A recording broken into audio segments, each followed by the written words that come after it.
السلام علیکم ورحمۃ اللہ وبرکاتہ۔ چار بیٹے، چاروں کے کمرے میں اے سی۔ ماں کبھی کسی بیٹے کے کمرے میں جاتی تو کبھی کسی بیٹے کے کمرے میں۔ افسوس، سیڑھیاں چڑھ چڑھ کر وہ جسم تھک گیا تھا۔ اس ماں نے گھر کے صحن میں چارپائی بچھا لی۔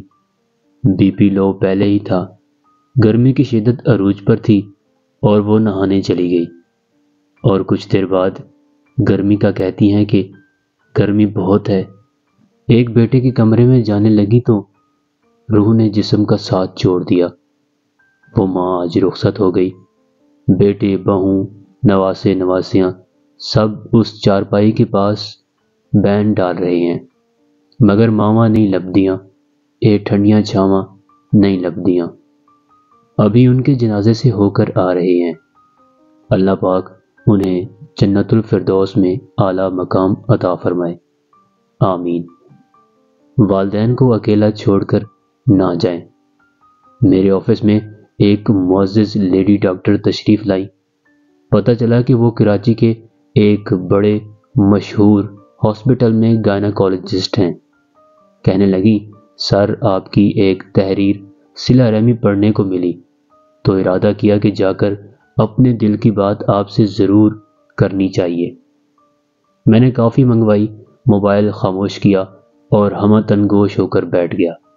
کہنے لگی، سر، میرا تعلق ایک کھاتے پیتے گھرانے سے ہے۔ کراچی کے بہترین رہائشی علاقے میں ایک ہی گلی میں میرے خاندان کے 7 بڑے بڑے گھر ہیں۔ اگر ایک طرف سے شروع کروں تو ہر گھر میں صرف بزرگ رہتے ہیں اور کسی کی عمر بھی 65-70 سال سے کم نہیں۔ ان گھروں میں میری 2 خالائیں ہیں، ایک پھوپھی ہے اور 2 گھر ماموں کے ہیں۔ سب کی اولادیں پڑھی لکھی ہیں، ڈاکٹرز، انجینئرز اور IT ماہرین کی بھرمار ہے، مگر سب کے سب والدین کو چھوڑ کر باہر جا بسے ہیں۔ پاکستان میں رہنے والوں میں سب سے چھوٹی میں ہوں۔ میری عمر بھی 40 سال ہے اور میرا 15 سال کا ایک ہی بیٹا ہے۔ میں اب 12 بزرگوں کی دیکھ بھال کرتی ہوں۔ کسی کو بلڈ پریشر ہے، کوئی دل کا مریض ہے، کسی کو چلنے میں تکلیف ہے۔ میں ہاسپٹل میں خود کام صرف ڈپریشن سے بچنے کے لیے کرتی ہوں۔ پھوپھی کو دیکھنے جاؤں تو خالہ کا فون آتا ہے کہ مجھے بخار سا لگ رہا ہے، جلدی آؤ۔ ماموں کا بلڈ پریشر چیک کرنے جاتی ہوں تو بیٹا فون کرتا ہے کہ مما گھر کب آؤ گی۔ بہت کوشش کے بعد بھی بزرگ اپنے گھر چھوڑ کر کسی ایک گھر میں اکٹھے رہنے کو تیار نہیں ہوتے۔ گھروں میں نوکروں، ڈرائیوروں اور آیاؤں کی حکومت ہے۔ میں پلکیں چمکائے بغیر خاموش بیٹھا اس کی باتیں ایسے سن رہا تھا کہ کہیں کوئی ایک لفظ بھی چوک نہ جائے۔ میں نے پوچھا، آپ کے میاں کہاں ہیں؟ کہنے لگی، وہ میرے لیے اللہ کا انعام ہے۔ میں جب بھی ان کے طرف دیکھتی ہوں دل میں بہت دعائیں دیتی ہوں کہ وہ اپنے والدین کی وفات کے بعد صرف میری وجہ سے امریکہ میں بسے سب بہن بھائیوں کے پاس نہیں جا رہے۔ سوچتی ہوں کہ اگر میرے امی ابو زندہ ہوتے تو کیا میں اپنے اکلوتے بھائی اور 25-30 کزنز کی طرح اپنے والدین کو تنہا چھوڑ کر امریکہ، کینیڈا جا بستی؟ سر میں خود ہی سے جواب گھڑتی رہتی ہوں کہ والدین کو تو چھوڑیں، مجھے تو ان 6 گھروں میں رہنے والے خاندان کے بزرگوں نے بھی بیڑیاں ڈال رکھی ہیں۔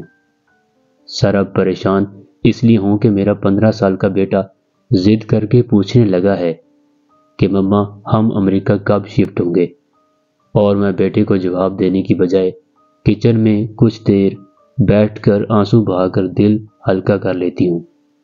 سب سے زیادہ تکلیف اس وقت ہوتی ہے جب ماموں کے گھر جاؤں تو وہ پوتے کی باتیں سننے کے لیے کہتے ہیں، بیٹا امریکہ فون ملا دو، اور میں کہتی ہوں، ماموں وہاں تو رات کے 2 بجے ہیں، پھر کبھی بات کراؤں گی۔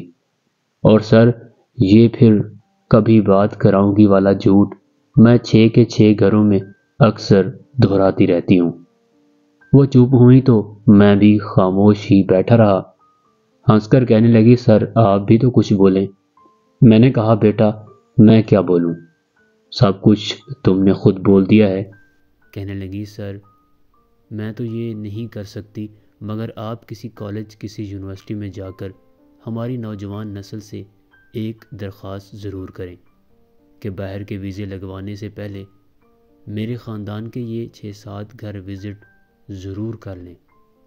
یوں لگ رہا تھا جیسے مجھ سے 28 سال چھوٹی یہ خاتون مجھے سمجھا رہی ہے کہ اب معاشرے میں مجھے کرنا کیا چاہیے، پتہ نہیں کر پاؤں گا کہ نہیں۔